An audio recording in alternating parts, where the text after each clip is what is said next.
C'est pas la mondialisation qui est la cause du coronavirus, et c'est la mondialisation qui va nous en sauver. Il ne faut pas se tromper d'ennemi.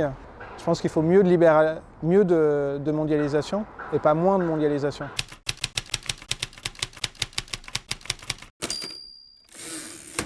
Pour moi, la crise du coronavirus, c'est à la fois une crise sanitaire qui va déboucher sur une crise économique et sociale sans précédent, mais c'est aussi une crise de confiance. Ça révèle un état de psychose extrêmement important et de panique. Ça révèle aussi l'incroyable puissance de l'immédiat et de l'émotion. Tout de suite, on a été dans l'émotion, on a géré toute cette crise dans l'émotion. La première approche, elle a été extrêmement émotionnelle. Parce que bien évidemment, personne ne peut être insensible quand on voit les images de personnes qui sont atteintes de détresse respiratoire. Il faut en sortir et on a une obligation aussi de continuer de remettre de l'activité économique. À un moment, si on veut financer la recherche, si on veut financer la santé, si on veut financer l'éducation, si on veut financer la sécurité de tout le monde, ben ça passe obligatoirement par de l'économique. Parce que c'est l'économique qui donne les moyens de faire ça. Et que si l'économie ne redémarre pas, ce sont des centaines, des milliers, des millions de personnes qui vont perdre leur emploi.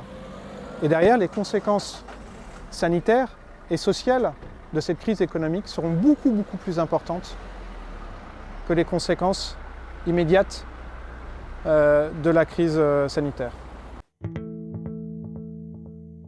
La première chose que je me suis dite, c'est qu'il y a 18 000 collaborateurs dans le groupe. Il y a 18 000 collaborateurs. C'est-à-dire qu'il y a plus de 40 000 personnes qui dépendent de nous. Parce que derrière les salariés, il y a aussi toute leur famille. Donc de toute façon, j'ai pas le choix. Il faut qu'on fasse bien les choses et il faut que l'entreprise passe bien la crise. Ce qui est important, c'est de rassembler.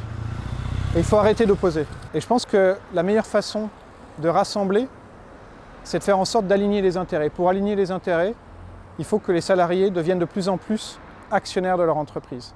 Et là, ça permettra aussi de faire cette éducation économique qui aujourd'hui n'est pas extrêmement bien faite, qui fait que beaucoup de gens confondent la nécessité, qui ont peur de l'entreprise, alors que l'entreprise, c'est ce qui va créer du travail et que le travail, c'est aussi et avant tout un moyen d'émancipation pour beaucoup de gens et que ça permet de s'épanouir et de grandir. C'est cette évolution du capitalisme où un maximum de collaborateurs puissent avoir accès au capital de leur entreprise et la détenir et la co-détenir avec l'ensemble des autres actionnaires.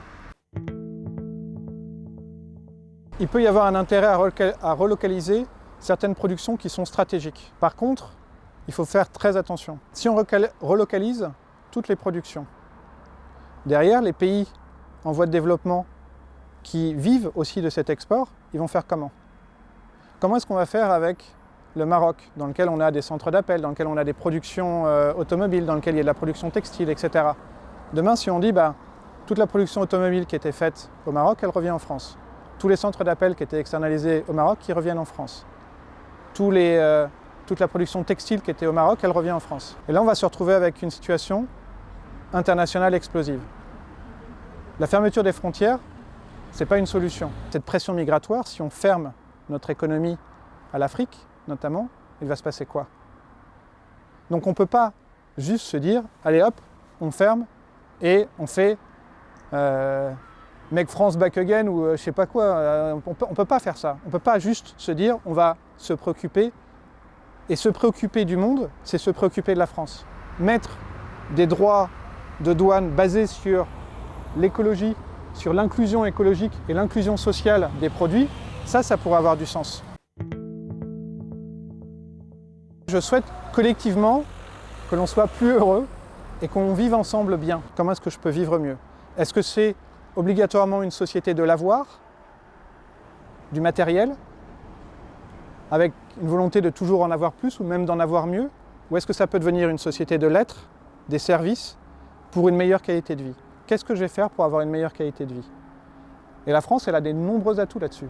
On a un climat, on a une culture, on a des territoires, on a un art de vivre qui fait qu'on a déjà une qualité de vie qui est assez extraordinaire et sur lesquels on peut, à mon avis, encore s'appuyer pour gagner encore plus et pour avoir une meilleure vie tous ensemble.